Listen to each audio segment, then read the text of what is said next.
오늘의 말씀 사무엘하 22장 29절에서 43절 말씀입니다. 여호와여, 주는 나의 등불이시니 여호와께서 나의 어둠을 밝히시리이다.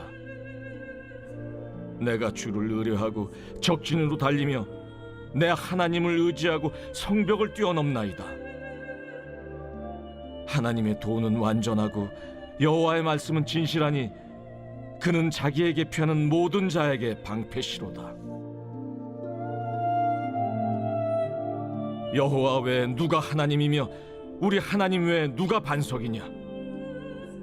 하나님은 나의 견고한 요새시며 나를 안전한 곳으로 인도하시며 나의 발로 암사슴 발같게 하시며 나를 나의 높은 곳에 세우시며 내 손을 가르쳐 싸우게 하시니 내 팔이 놋활을 당기도다. 주께서 또 주의 구원의 방패를 내게 주시며 주의 온유함이 나를 크게 하셨나이다.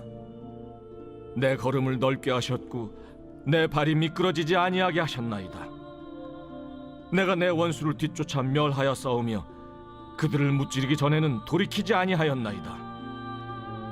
내가 그들을 무찔러 전멸시켰더니 그들이 내 발 아래 엎드러지고 능히 일어나지 못하였나이다. 이는 주께서 내게 전쟁하게 하려고 능력으로 내게 띠띠우사 일어나 나를 치는 자를 내게 굴복하게 하셨사오며 주께서 또 내 원수들이 등을 내게로 향하게 하시고 내게 나를 미워하는 자를 끊어버리게 하셨음이니이다. 그들이 도움을 구해도 구원할 자가 없었고 여호와께 부르짖어도 대답하지 아니하셨나이다. 내가 그들을 땅에 티끌같이 부스러뜨리고 거리에 진흙같이 밟아 헤쳤나이다. 이 시의 앞부분에서는 다윗이 여호와께서 자신을 위해 어떤 일을 행하셨는지에 대해 중점적으로 말했다면, 오늘 본문에서는 여호와께서 자신에게 능력을 주셔서 다윗이 하나님을 의지하며 싸운 것에 대해서 말하고 있습니다.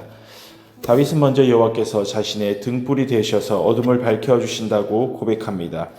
그리고 다윗이 그런 하나님을 의지하고 적진으로 달려나가 마침내 성벽을 뛰어넘을 수 있었다고 얘기합니다.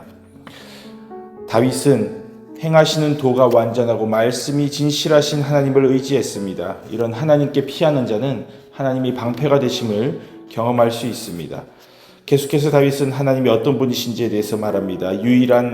여호와께서 유일한 하나님이시고 반석이시고 견고한 요새가 되시고 안전한 곳으로 인도하시며 이런 하나님을 의지할 때 보호하시고 인도해 주셨음을 고백합니다. 다윗 자신에게 힘을 주셔서 전쟁터를 누비면서 싸울 수 있었음을 고백하는데요.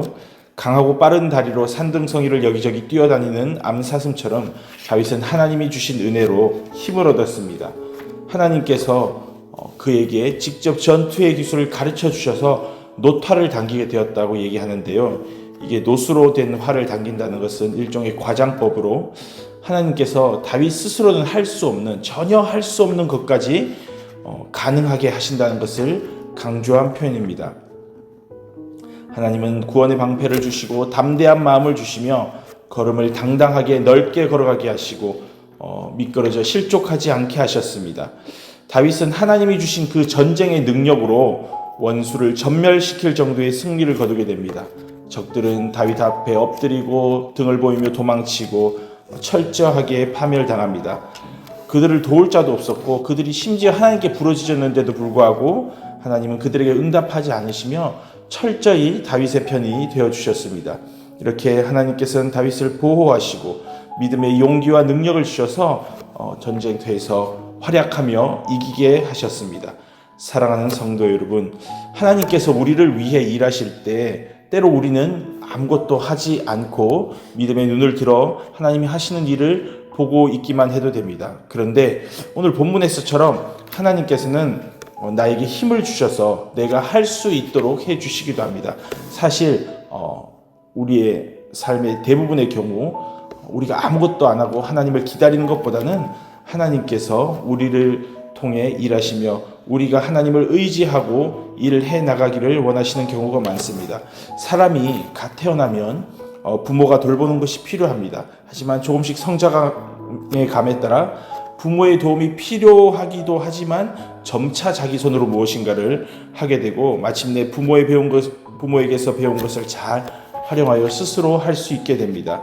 믿음의 삶도 마찬가지입니다. 처음 신앙을 가진 초신자 때에는 계획하지 않고 뜻하지 않은 일들을 하나님께서 이루어 주시기도 합니다. 그런데 신앙이 점점 성숙해지면 우리가 가만히 앉아서 하나님이 하시는 것을 그냥 넋놓고 기다리고 있는 것보다 하나님께서 우리가 무엇인가를 하기를 원하십니다. 하나님이 우리에게 공급하신 그 지혜와 능력을 힘입어서 우리 스스로 일을 하기를 원하십니다. 다윗이 하나님이 주신 능력을 힘입어 전쟁터를 누비며 싸웠던 것처럼 우리도 내 앞을 가로막는 여러 가지 문제와 어려움과 시험 앞에서 하나님 이렇게 해주세요, 저렇게 해주세요, 하나님의 도움을 기다리고만 있는 것이 아니라 나를 사랑하셔서 나에게 지혜와 능력을 주시는 그 하나님을 신뢰하고 의지함으로 내 앞에 직면한 그 문제와 직접 부딪히며 싸워야 합니다. 두려워하면서 문제를 회피하거나 도망하거나 하면 결코 이길 수가 없습니다. 오직 하나님을 의지하며 달려나가는 자에게 하나님이 주시는 승리를 누리게 하십니다. 다시 한번 다윗의 고백을 믿음으로 받기를 원합니다. 30절에 내가 주를 의뢰하고 적진으로 달리며 내 하나님을 의지하고 성벽을 뛰어넘나이다. 이렇게 하나님을 의뢰하는 자를 보호하셔서 그리고 힘 주셔서 능히 싸워 이기게 하시는 그 하나님을 온전히 의지하길 원합니다. 이 하나님 의지함으로 오늘도 믿음의 발걸음을 담대히 넓게 내디디시며 마침내 인생의 난관을 뛰어넘어 승리를 거두는 우리 모두가 되기를 간절히 소망합니다.